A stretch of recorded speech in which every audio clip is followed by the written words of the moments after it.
Go. Hello, Mr. Wong. My name is Narisha Zandi binti Muhammad Suhaimi, and my metric number is 183690, and I'm from cell group 74. So what will I do today is that I will complete my second project, that is the individual assignment, to answer this 3 questions regarding the video on street art by Joshua Allen Harris. So proceeding to the first question is that, do you think this type of art has a message, or is it merely a work of art? Explain your view. Okay, first of all, I personally like this artwork made by Harris because I think that it is so brilliant on how he have a thought to transform a trash into a work of art. It also have an element of surprise and drama in his artwork. So the message that I think that he tried to convey is that since he is using plastic bag as his main raw material, so first of all, let's ask our question: what is the first thing that comes to our mind when someone mentions the word trash?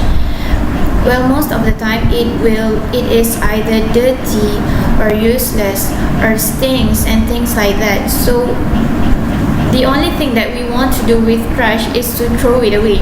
But different with Joshua, he actually took that trash and transformed it into a work of art.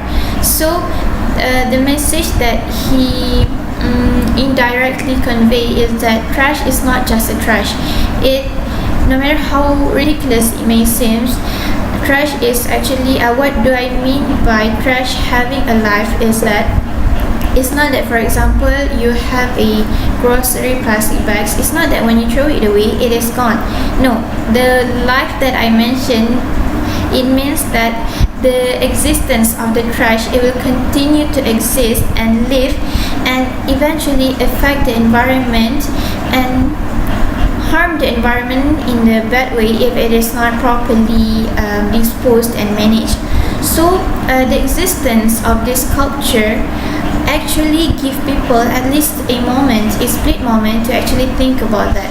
Just a simple litter that you fall on the street, it actually can bring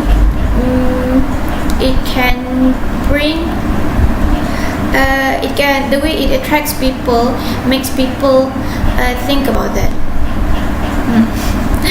Okay, so the second question: what are some of the challenges in creating the artwork?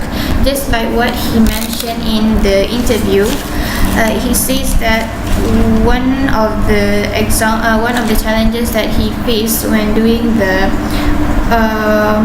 art is that, of course, since he attached the plastic bag in the subway grating, so the main problem is that he didn't get enough air source to make the sculpture keep the sculpture alive. Since the sculpture only seems alive and animated when subway passes by and air go through the plastic bag, then only the animated sculpture comes to life.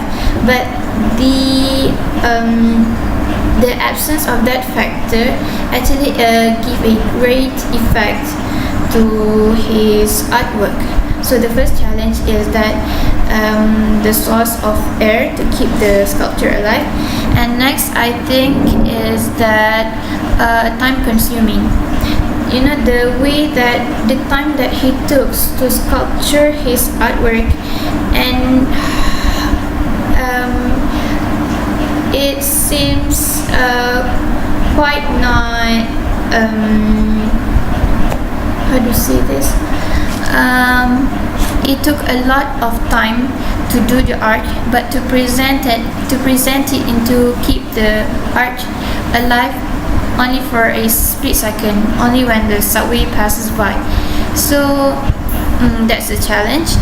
And lastly, the last question is, what are the everyday objects that can be used to create artworks? Provide 2 examples. Okay, in my opinion, everyday work objects that can be used is newspapers